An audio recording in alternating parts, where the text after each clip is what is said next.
Welcome back to Harbor. Well, as you just heard, Romney surrogate John Sununu today said he wished the president would learn how to be an American. By the way, Romney just today in Pennsylvania said he calls Obama extraordinarily foreign in his economic policy. Foreign again. It's just the latest example of a conservative, including the president, questioning the president's patriotism.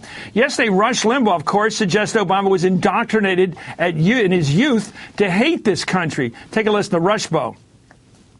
This man hates this country. He was indoctrinated as a child. His father was a communist, mother was a leftist, sent to prep Ivy League schools where his contempt for the country was reinforced. He moved to Chicago. It was the home of the radical left movement. This is what we have.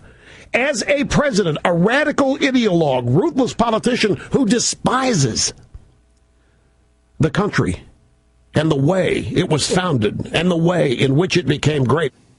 The walrus speaks. Anyway, Limbaugh's not alone in this year. Michelle Bachmann, of course, called Obama the most dangerous president in history. Let's listen to the Congresswoman. Remember, this is the same president who whispered to the Russian communist president that he would be more flexible in his second term.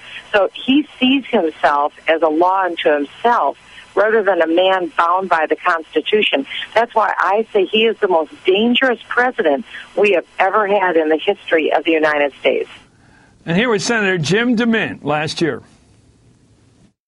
It has been the most anti-business and I consider anti-American administration of my lifetime.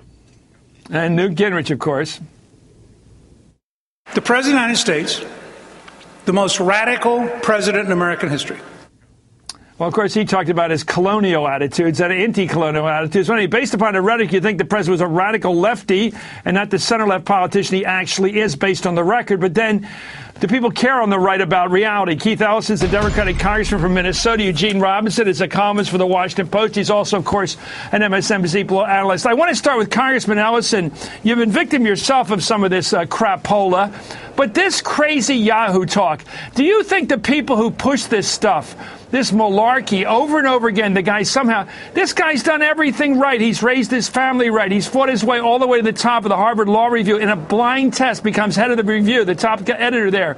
Everything he's done is clean as a whistle. He's never not only broken any law, he's never done anything wrong. He's the perfect father, the perfect husband, the perfect American. And all they do is trash the guy. And it's impossible for me to believe they would have said the same thing about a Walter Mondale or a Jimmy Carter or a Bill Clinton. There's an ethnic piece to this. It's very hard to nail it down because they always cover it in ideology.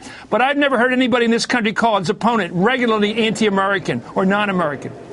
Congressman. Well, you know, Chris, there are a group of people in our country who have a very rigid idea of who belongs and who doesn't.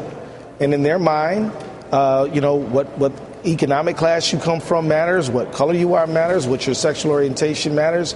There's a whole set of criteria that they will use to decide who's included in the American dream.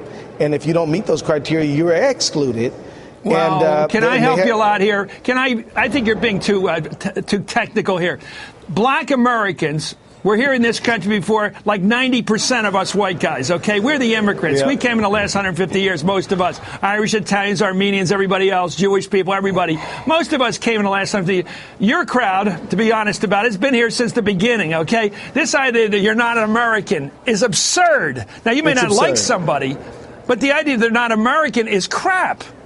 Your thoughts? Oh, I'll agree. It is. It's nonsense. It should be roundly objected to. And but, like right now we're dealing with a controversy where, Ms. Bachmann has written letters to various agencies saying that there's deep penetration of the Muslim Brotherhood and is pointing it at a specific member working in this administration. So it's based not only the president. What? What's that based upon? Nothing. Just bald allegation. We've challenged her on it. We wrote a letter saying this is wrong and it's untrue, and prove it. And she has just regurgitated the same old stuff. So this is not only the president; it is a prevailing attitude of trying to kick some people out of what it means to be an American. This is an ongoing, recurring theme, and we need to stand up against it. And let me bring in my friend Eugene. Eugene, you have a woman, Huma Ahmadine, who's married to a fellow who happens to be Jewish from Brooklyn, who's been through some very hard times, of course, all brought on by himself, but she's stuck with him. I would call her a loyalist myself, a real loyalist, and that's for her working with Hillary Clinton hand in glove. Whatever you think of Hillary Clinton, most of us think a lot of her. She would be able to suspect someone who was trying to influence her. Don't you think she's pretty political, Hillary? And she would note if somebody was trying to push a Muslim Brotherhood line on her. It's so absurd. She knows a lot about the Middle East. She knows a lot about look. That's absurd. I think you have to tease all this apart, and you have to separate out those who might sincerely have these crazy views and those who pick their shots and who come out with this stuff strategically or tactically. I think right now, frankly, to change the subject from Bain Capital and Mitt Romney's tax returns, I think John Sununu and Rush Limbaugh would love us to be talking about anything but those subjects, and so they come out with these eruptions to try to change the subject. Well, it's not all. I'm not going to say this is some brilliant choreography, but here's Mitt Romney, the candidate himself today, describing Obama's economic program as extraordinarily foreign. Let's watch the candidate. It is changing the nature of America, changing the nature of what Democrats have fought for and Republicans have fought for. In the past, people of both parties understood that encouraging achievement, encouraging success, encouraging people to lift themselves as high as they can, encouraging entrepreneurs, celebrating success instead of attacking it and denigrating makes America strong. That's the right course for this country. His course is extraordinarily foreign. He snuck it in there, Congressman, through the applause there, which is usually what you do to gin up more applause, but he snuck it in there. Extraordinarily foreign. If I were Romney, given what's going on with his Swiss bank accounts and his money in the Caymans, I wouldn't be talking about foreign economics, because that must be what he might be accused of. I'll get my money abroad and not pay taxes on it. But here he is once again, playing the ethnic card. Foreign, anti-American. It never stops. Again, nobody ever accused Walter Mondale or Jimmy Carter or Bill Clinton of being a foreigner in their thinking. What I want to say, Chris, is that, yes, it does have some political utility. It works now, but it only works because it strikes a deeper chord. And as a matter of fact, but it's not only ethic. I want to stress that in my view, I think this is akin to what Senator McCarthy was trying to do, trying to whip up and make people alien, foreign, and then make them radioactive so you can do anything you want to them.